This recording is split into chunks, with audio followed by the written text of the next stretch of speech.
The man was rummaging through the car, looking for his daughter's lost toy, but accidentally spilled the coffee on the seat. He hurriedly cleaned up the back seat, completely unaware that his daughter had been drawn to a balloon. When the girl reached the edge of the construction site, a stray dog came out from behind a metal barrel. The dog didn't bark at her, it just kept getting closer. The girl backed away while calling out to her father in fear. It wasn't until she reached the edge of a deep pit that Ray finally heard her cries for help. Ray tried to calm his daughter down while drawing the dog's attention. Then he picked up a rock from the ground and threw it to scare the dog away. But just as the dog ran off, his daughter lost her balance in fright. Ray rushed forward to grab her, but momentum sent them both tumbling into the pit. A few minutes later, Ray opened his eyes, fighting through a pounding headache as he slowly stood up. Seeing his daughter lying on the ground and his wife in shock, he froze in place. He shoved his wife aside and instinctively turned away, unable to face what he saw. Then, in a daze, he suddenly heard his daughter's voice and quickly turned back. The couple hurried to check her injuries and found she had only broken her arm. So Ray picked her up and rushed to the hospital, flooring the gas and overtaking cars in the wrong lane. His wife in the back seat didn't scold him. Instead, she kept urging him to go faster. But traffic up ahead blocked the road completely, forcing Ray to drive against traffic. Fortunately, they made it to the hospital without incident. The hospital looked small, but the emergency room was crowded. Ray told his wife to sit down while he went to register. But the receptionist wouldn't let him cut the line, no matter how urgent his situation was. So Ray had to sit back down in the waiting area. His wife grew anxious and told him to find another way. Ray got up again and went to the counter, asking the nurse to speed things up. The nurse reminded him that he had forgotten to fill out the registration form. Then the nurse picked up the phone, reported a boy's blood type to someone, and told them to stay alert. The receptionist's cold expression made Ray feel uneasy, but he didn't have time to think about it. Getting his daughter treated was all that mattered. While Ray went out to buy some water, he happened to see a man outside hand an envelope to the nurse. The two of them seemed to be making some sort of deal. That made Ray even more suspicious of this strange hospital.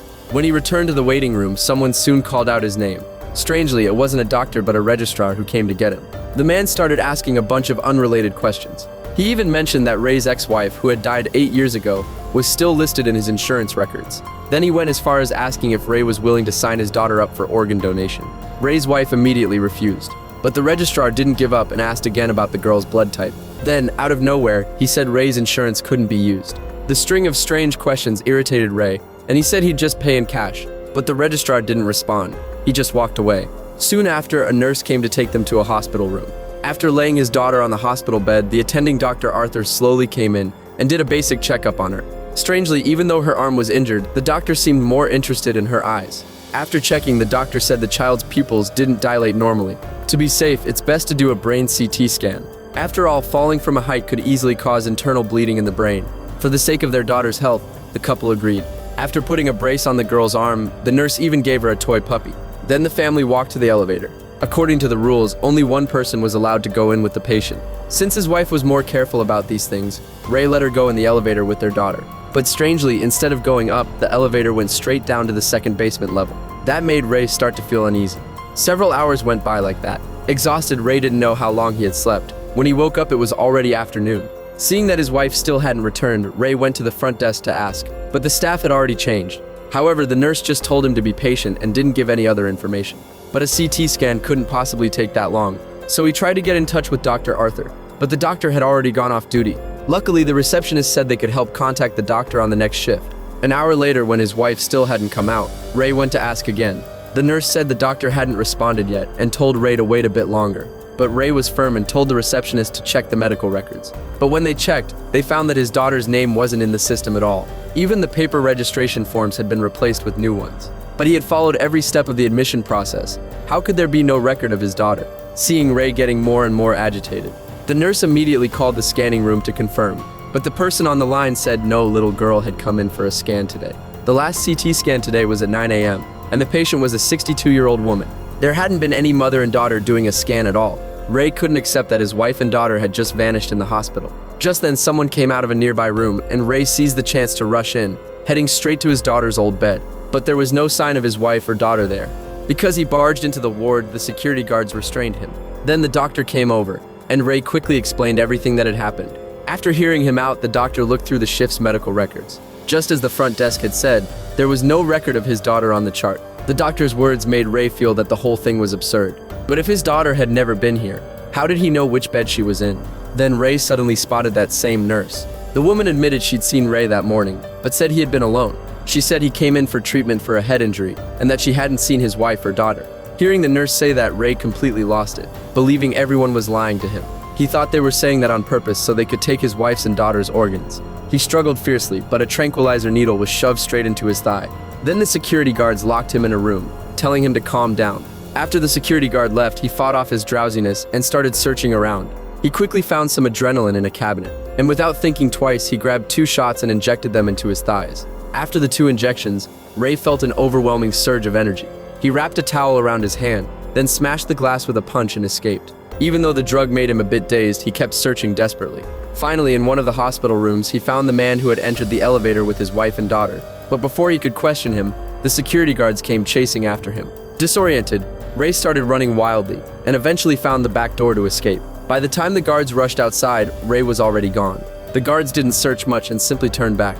Feeling the danger had passed, Ray finally sat up from where he was hiding in his car. Back in his car, Ray started thinking about how to find his wife and daughter. Then he suddenly saw a police car at the hospital entrance. So he rushed down and stopped in front of the police car. When the officers got out, Ray told them everything that had happened to him. He said his wife Joanne and his daughter had both vanished inside this hospital. But 2 living people disappearing in a hospital sounded way too far-fetched. However, the photos of his wife and daughter in his hand proved he wasn't lying. To find out what really happened, the 2 officers decided to investigate the hospital. With the police by his side, Ray grew a bit bolder. When he saw the guard who had been chasing him earlier, he immediately accused him of illegally detaining him. When questioned, the guard insisted that Ray had caused trouble, so they had to restrain him. Since both sides had different stories, the police went to find the doctor for clarification. But everyone seemed to be telling the same story. The doctor said he wasn't on duty at that time, and many medical records might not have been entered into the system yet. However, the scanning room on the 3rd floor should still have records. What the doctor said made Ray think he was lying, because he had seen with his own eyes that his wife and daughter took the elevator going down. At the officer's request, the doctor led them all to the scanning room on the 3rd floor, and the machine's log showed the last scan happened at 9 a.m. That meant his wife and daughter never came here in the first place. This made Ray even more convinced that something was wrong with this hospital. Just when everyone was at a loss, the doctor brought some good news. The receptionist had found the registration form from the trash. It did show Ray's registration, but only under his name. There was no record of his wife or daughter anywhere. At that moment, Dr. Arthur was called back, and Ray felt like he had just seen a lifeline. Arthur recognized Ray at once and then started explaining everything that had happened. He said that Ray had indeed come earlier that morning, but he was alone. He claimed he had been in a car accident and was acting very unstable. He even refused the doctor's suggestion to get a brain scan and insisted on waiting in the lobby for his wife Abby. The officers were confused because Ray had just said his wife's name was Joanne, but now Ray kept mentioning his ex-wife's name. 8 years ago, in a car crash, his ex-wife Abby died on the spot, and Ray was the only one who survived. Ray took out the photos again and questioned the doctor, believing they must have seen his ex-wife's name in the insurance records. He thought they were using this to make him appear insane, to cover up the truth. Seeing that Ray wouldn't give up, the security guard suggested checking the surveillance footage. That way, they could see if Ray came alone.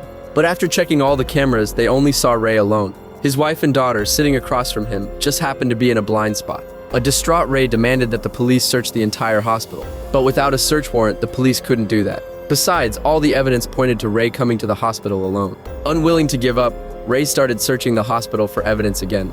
He quickly found his daughter's scarf under the old hospital bed. This made Ray even more certain that his memory wasn't confused. He quickly showed the scarf to the police, only to find it had bloodstains, which Ray hurriedly explained was his own. But the doctor said the scarf didn't prove anything, since people with head injuries often mix up facts. In response, the doctor brought in a psychiatrist to evaluate Ray. To prove he was mentally fine, Ray followed the doctor to a private room. After a brief conversation, the psychiatrist confirmed that Ray did indeed have mental issues at the moment. But Ray wasn't aware of it yet, so the psychiatrist suggested the police check the scene of the incident. She suspected Ray's wife and daughter might still be there. Ray had no reason to refuse, so he went back to the scene with the police. Soon, a police dog accurately located where his daughter had fallen. They found his daughter's lost toy there. At least it proved that his wife and daughter weren't just in his imagination. Additionally, the police found a large amount of blood under the snow. If Ray wasn't lying, then the amount of blood couldn't have come from a simple fall. Ray went from being a victim to a criminal suspect. The psychiatrist tried to persuade him to accept this reality. For a child, such a large amount of bleeding would be fatal. Now, in their eyes, they suspected Ray intentionally harmed his daughter. They thought he might stage another act to escape legal punishment. Ray, are you sure there was a dog? There was no dog. Was there, Ray? There was no accident. Perry didn't fall. You made that all up. Although the doctor's theory might be true, Ray knew he could never harm his daughter.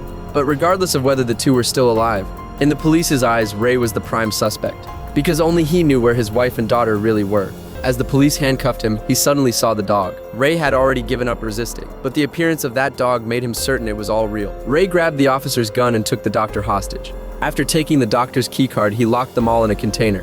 Then he returned to the hospital to find his wife and daughter. He first stole a lab coat to disguise himself as a doctor. Then he walked straight to the elevator his wife and daughter had used before disappearing. But he didn't expect that the elevator required a key to operate. Just as he was about to lose it, the elevator suddenly opened. It was the guard who had captured him earlier.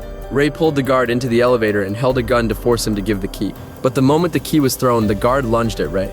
The two started struggling inside the elevator. Ray was no match for the guard and was quickly thrown to the ground. As the guard let his guard down, Ray lunged and choked him. Before long, the guard stopped breathing. To find his wife and daughter, and with blood now on his hands, Ray realized he had no way back. He quickly used the key to start the elevator, and as it descended slowly, he finally reached the second basement. It looked no different from the floors above. Just as Ray was about to move forward, he heard a noise from a nearby trash can. It was the toy puppy the nurse had given his daughter, confirming to Ray that she was here. Suddenly, two doctors walked out of a room. Their cart was carrying a refrigerated box of human organs. After the doctors left, Ray casually entered a room. Inside were two corpses, one gutted, the other with its eyes removed. He instantly remembered the doctor praising his daughter's eyes. Ray then saw the woman who had registered him, and quietly followed her. Unexpectedly, he saw several doctors performing surgery. On the operating table lay his daughter. Ray rushed in and forced them to remove their masks, finally seeing familiar faces. Not only was his daughter here, but he also found his wife. Ray quickly placed his daughter in his wife's arms and pushed the wheelchair, ready to leave, but he was ambushed by a doctor from behind. Ray struggled to grab his gun and fired at the overhead lights. After the explosion, Ray was the only one left able to move. He staggered out of the room, pushing the two out of the hospital. After putting his daughter in the car, Ray started the engine and sped away. At first, he was talking to his wife and even singing a nursery rhyme to his daughter. But when the camera shifted, it revealed that the back seat held a sedated boy, not his daughter. It turned out that everything that had happened here was just Ray's hallucination. The person on the operating table wasn't his daughter either. She had died when falling into the pit. His wife had also been knocked down in the chaos, her head impaled by exposed rebar. Time rewinds 8 years. A drunk driving crash caused by Ray led to his ex-wife Abby's death. So 8 years later, when a similar scene reoccurred, Ray couldn't accept reality and imagined all of this. He had kept his wife and daughter's bodies hidden in the trunk all along. Until the end, Ray remained in his hallucination, softly humming the nursery rhyme. The movie ends here. Follow me for more exciting content. See you in the next episode.